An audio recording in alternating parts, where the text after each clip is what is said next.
तो मूवी के स्टार्ट होते ही हम एक एस्ट्रोनॉट जॉन को देखते हैं। वो अभी अपने हाइबरनेशन पॉड से निकला और फ्रेश होने के बाद अपने स्पेसशिप के कंट्रोल रूम में आया, जहां उसे अपने 2 और साथी मिले। ये तीनों इस टाइम अपनी स्पेसशिप के मेंटेनेंस वर्क में लगे हुए थे और जाना था इन्हें प्लैनेट सैटर्न के मून तक। इनका मिशन था वहां पहुंचकर वहां से नेचुरल रिसोर्सेज को कलेक्ट करना, जिसे वापस दुनिया में लाकर इस्तेमाल किया जा सके। इनका ये सफर लगभग 9 साल चलने वाला था। इतने बड़े सफर में ज्यादातर ये लोग अपना वक्त सोकर गुजारते थे। कुछ 3 माह बाद ये लोग अपने हाइबरनेशन पॉड से निकलते थे, अपनी स्पेसशिप की मेंटेनेंस को चेक करते थे और इसकी रिपोर्ट अर्थ पर देते थे। और ये करने के बाद ये लोग 90 दिन के लिए दोबारा सो जाते थे। हाइबरनेशन की इतनी लंबी नींद लेने के लिए इन्हें ड्रग्स का भी इस्तेमाल करना पड़ता था। यहाँ इनके सारे काम करने के बाद हम देखते हैं कि जॉन कंफ्यूज है। नैश के पूछने पर वो बताता है कि उसे अपनी गर्लफ्रेंड का ना तो फुल नेम याद आ रहा है और ना ही उसे अपनी गर्लफ्रेंड की आवाज याद रही। ये सुनकर नैश उससे कहता है, अरे कोई बात नहीं, हाइबरनेशन के लिए जो हम ड्रग्स लेते हैं ये उसका साइड इफेक्ट है, उसकी वजह से हमें काफी सारी बातें भूल सकते हैं, लेकिन घबराओ नहीं, ये फिर तुम्हें याद आ जाएंगी। खैर, अपने स्पेसशिप के सारे सिस्टम चेक करने के बाद जॉन अर्थ पर रिपोर्ट करता है कि यहाँ पर सब ठीक है। ये लोग स्लिंग शॉट के ऊपर ही हैं,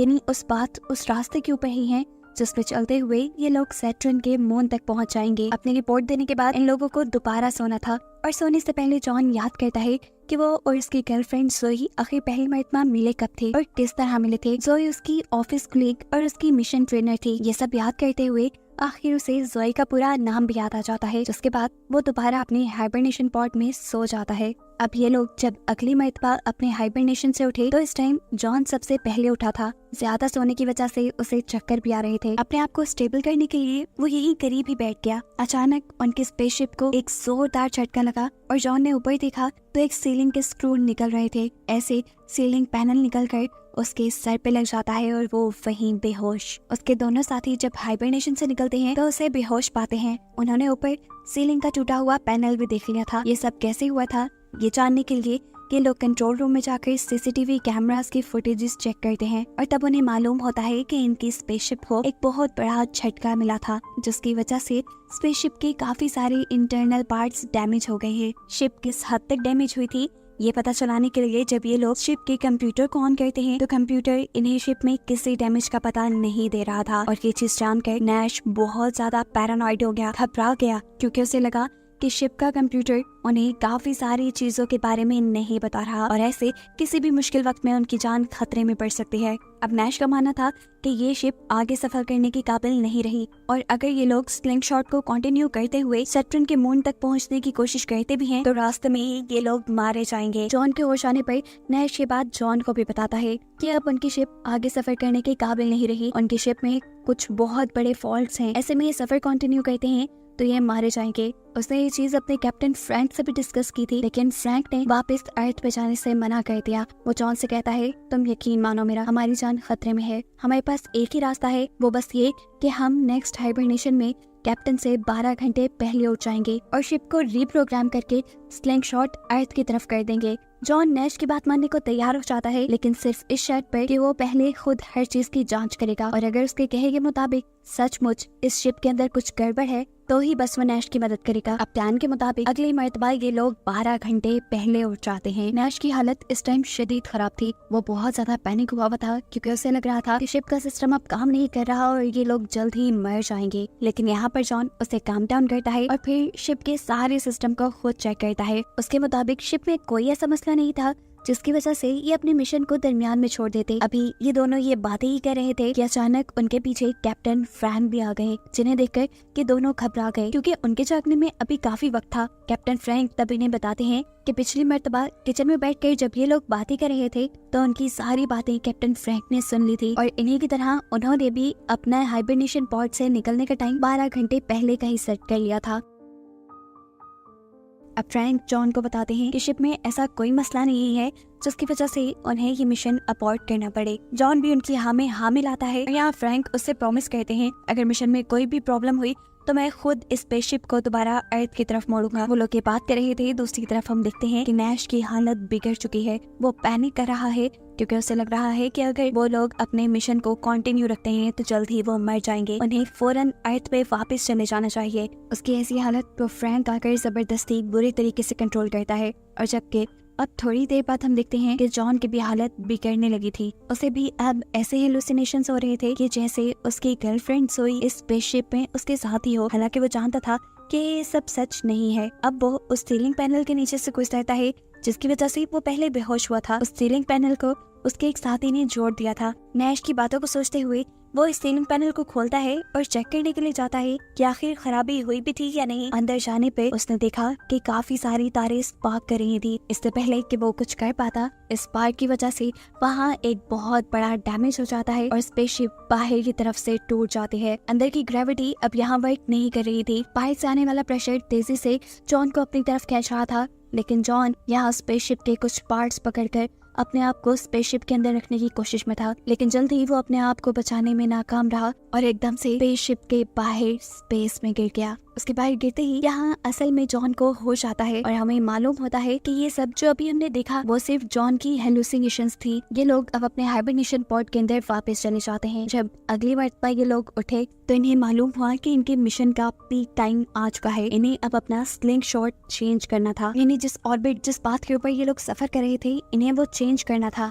नैश इस सब के हक में नहीं था क्योंकि उसे लग रहा था कि उसकी स्पेसशिप के अंदर कुछ न कुछ गड़बड़ है, लेकिन कैप्टन फ्रैंक और जॉन ये मिशन दरमियान में छोड़ने के हक में नहीं थे। इसलिए वो दोनों अकेले ही सारी कैलकुलेशंस करते हैं और फिर स्लिंग शॉट चेंज कर देते हैं। उनकी स्पेसशिप में एक बहुत बड़ा झटका आता है और स्पेसशिप में बहुत सारे अलार्म बजने लगते हैं। स्पेसशिप का सिस्टम ओवरलोड होने के सिग्नल्स दे रहा था, लेकिन तब भी कैप्टन फ्रैंक ने ये मिशन रोका नहीं और इसे कंटिन्यू रखने के लिए बटन दबा दिया। नैश को लगा बस अब ये लोग मर जाएंगे, लेकिन अगले ही पल इन्हें मालूम हुआ कि ये लोग सेफली अपना स्लिंग शॉट यानी अपना पाथ चेंज कर चुके हैं। ये उनके लिए एक बहुत बड़ी कामयाबी थी जिसे ये लोग यहाँ पर सेलिब्रेट भी करते हैं। आगे कुछ दिनों के लिए इन्हें अपने पाथियों पर नजर रखने के लिए जागते रहना था। अपना माइंड डाइवर्ट करने के लिए जॉन यहाँ पे एक्सरसाइज करता है और अपने आप को ज्यादा से ज्यादा बिजी रखने की कोशिश करता है, लेकिन अब उसकी दिमागी हालत उसे ज्यादा कुछ करने दे नहीं रही थी। उसे हेलुसिनेशंस होने लगे थे, ऐसे जैसे जोई उसके आगे पीछे हो।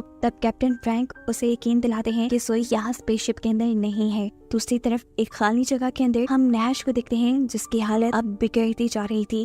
जॉन के पूछने पर वो बताता है कि अब उसे अपने मॉम डैड के नाम और उनके चेहरे तक भूल गए हैं और जॉन उससे कहता है तुम जानते तो हो ये हाइबरनेशन ड्रग्स की वजह से है। तब नैश जवाब देता है मैं कैसे यकीन दिलाऊं, मेरे साथ कुछ सच में बुरा हो रहा है, मेरी हालत ठीक नहीं है, मुझे अब नंबर्स भी सही से समझ नहीं आ रहे। ये लोग बातें कर रहे थे कि इन्हें कंट्रोल रूम के अंदर कैप्टन फ्रैंक बुलाते हैं। वहाँ पर उनकी कैलकुलेशन में कुछ खराबी आ रही थी जो उनके स्लिंग शॉट को चेंज कर सकती थी। जॉन और नैश मिलकर यहाँ इन कैलकुलेशंस को ठीक करते हैं और फिर नैश इन्हें बताता है कि इनके सिस्टम का लो लेवल कमांड रिएक्टर खराब हो रहा है और ये सारी प्रॉब्लम्स उसी की वजह से हो रही हैं। ये बात तो अब जॉन भी जान गया था और हालत उसकी भी खराब हो रही थी। कैप्टन फ्रैंक जानते थे कि ये दोनों वापस लाइफ पे जाने की बात करेंगे, इसीलिए वो यहाँ पर अपनी गन निकाल देते हैं और इन दोनों को ब्लैकमेल करते हुए इनके हाइबरनेशन पॉड में जाने को कहते हैं।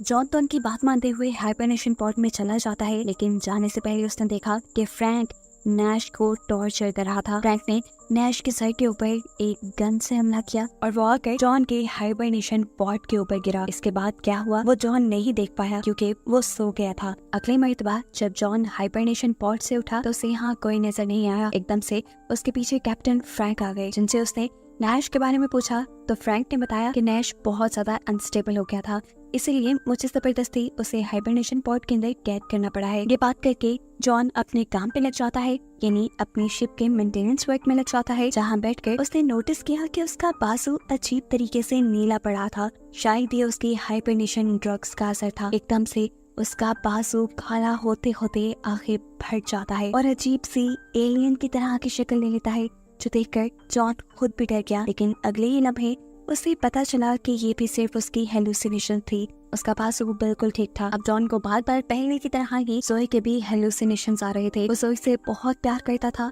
शायद इसलिए वो उसके माइंड से निकल ही नहीं रही थी। और तब फ्रैंक उसे एक बहुत ही दर्दनाक हकीकत बताता है, वो ये कि उसका और जोई का रिलेशन कभी था ही नहीं। असल में जोई उनकी मिशन ट्रेनर थी और कंपनी ने उसे जॉन से पब्लिक प्लेसेस में मिलने को इसलिए कहा था ताकि वो जॉन की मेंटल हेल्थ के बारे में पता चला सके और ये जान पाए क्या वो इस मिशन के लिए सूटेबल है या नहीं। ये बात सुनकर जॉन गुस्से से पागल हो जाता है और फ्रैंक से कहता है तुम कौन होते हो मेरे या मेरी लाइफ के बारे में कुछ भी कमेंट करने वाले, प्लीज मेरे पर्सनल मामला से दूर रहो। जॉन अब वापस कंट्रोल रूम की तरफ आ गया था क्योंकि उसे अपना रेडियो सिस्टम मेंटेन करना था। वो अपने पूरा ध्यान लगाकर काम करना चाहता था, पर जोई और उसकी यादें उसे बार बार डिस्टर्ब कर रही थी। अभी वो इन सारी सोचों में उलझा हुआ था कि तभी उसे रेडियो के जरिए कोई कांटेक्ट करता है और उससे बहुत सारे सवाल पूछता है। इससे पहले कि जॉन किसी एक भी सवाल का जवाब दे पाता, ये कॉल डिस्कनेक्ट हो जाती है और फौरन फ्रैंक उसके पास आता है और पूछता है, तुम किससे बातें कर रहे थे? जॉन यहाँ कुछ नहीं बोलता और तब फ्रैंक उसे कहता है, चलो अच्छा, अब तुम्हारा दोबारा हाइबरनेशन साइकिल में जाने का टाइम हो गया है। जॉन अभी दोबारा हाइबरनेशन में नहीं जाना चाहता था,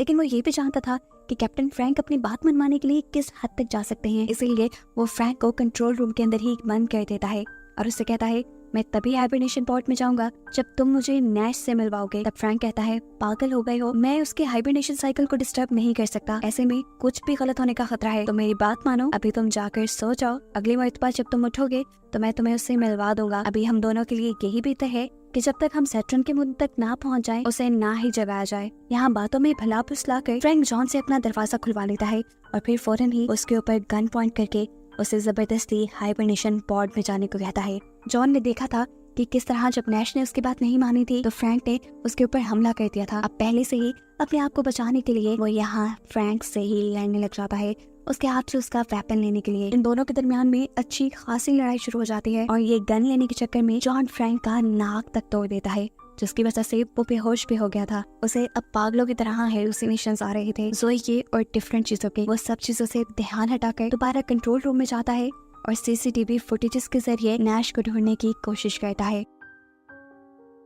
इससे पहले कि वो नैश को ढूंढ पाता, यहाँ दोबारा फ्रैंक आ गया। फ्रैंक उसके ऊपर हमला करने ही वाला था, लेकिन जॉन ने उससे पहले ही फ्रैंक के ऊपर हमला करके उसे इतना मारा कि वो जान से ही मर गया। वो अब इस शिप में और कुछ गलत होने नहीं देना चाहता था। दोबारा वो कंट्रोल पैनल तक गया और उसने एआई से अपने बाकी क्रू मेंबर्स के बारे में पूछा और ये जानकर तो उसके होश ही उड़ गए कि इस शिप में कोई और क्रू मेंबर था ही नहीं। शुरू से अब तक इस शिप के अंदर सिर्फ एक ही क्रू मेंबर है और वो खुद है जॉन। अब जॉन एआई से जब अपना पूरा नाम पूछता है तो उसे पता चलता है कि उसका पूरा नाम जॉन फ्रैंक नैश था और अभी तक जो दो कैरेक्टर यानी नैश और फ्रैंक हम देखते आ रहे थे, वो दोनों ही उसकी हेलुसिनेशंस का पार्ट थे। और जैसे ही ये सारी हकीकत जॉन को पता चलती है कि अभी तक उसे हेलुसिनेशंस हो रहे थे और वो इस शिप के अंदर सिर्फ अकेला है, तो वो पूरी तरह टूट जाता है। अब उसने अर्थ से कांटेक्ट किया क्योंकि उसे समझ नहीं आ रही थी उसके साथ क्या हो रहा है। हैरान कर देने वाली बात ये थी कि दूसरी तरफ से जोई ही जवाब देती है। असल में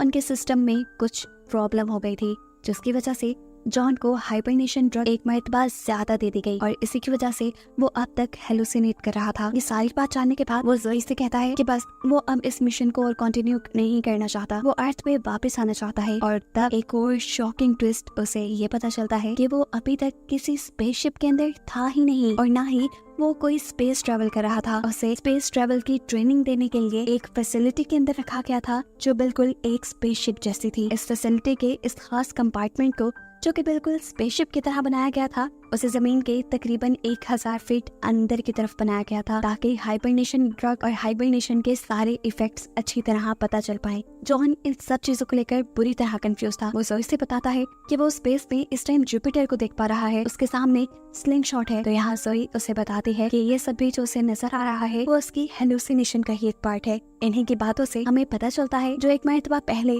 शिप में झटका लगा था और शिप का सीलिंग पैनल टूट के गिरा था, वो अर्थक्वेक किन्हीं जलजले की वजह से हुआ था। और जब इन्हीं झटकों की वजह जॉन कैमरास में ढूंढने गया था तो उसे कुछ खास नहीं मिला था। उसी जलजले की वजह से जॉन के हेडक्वार्टर से कांटेक्ट भी टूट गए थे और जोई उसे ओवरडोज होने के बारे में कुछ नहीं बता पाई थी। लेकिन अब ये एक्सपेरिमेंट बिल्कुल खत्म हो चुका था। अब जोई से कहती है, तुम आराम से इस फैसिलिटी से बाहर आ सकते हो, एयरलॉक की तरफ जो दरवाजा है तुम्हें वो इस फैसिलिटी से बाहर ले आएगा। जोई के कहने के मुताबिक अब वो भी दरवाजा खोल के जैसे ही बाहर जाने लगता है तो एक और मर्तबा फ्रैंक उसके सामने आ गया। फ्रैंक ने उसे बाहर जाने से मना किया, उसे वार्न किया कि बाहर मत जाओ, लेकिन जॉन को लगा कि शायद वो अभी भी हेलुसिनेट कर रहा है, इसीलिए वो बाहर आ गया। बाहर एक टूटी बिखरी सी जगह थी, उसके इर्द गिर्द एक मैकेनिकल सिस्टम बना हुआ था और रेडियो से जोई से कह रही थी, तुम हमारे ऊपर बिलीव रखो, तुम्हें यहाँ से बाहर निकाल दिया जाएगा। इससे पहले कि वो आगे बढ़ जाता, उसके सामने एक बंद दरवाजा आ जाता है और इस टाइम उसे रियलाइज होता है कि अभी जो सब उसने सुना और देखा वो उसकी हेलुसिनेशन थी, वो सच में एक स्पेस मिशन के अंदर स्पेस में ही था अभी तक। और बस यही बताते हुए ये कहानी यहाँ खत्म हो जाती है।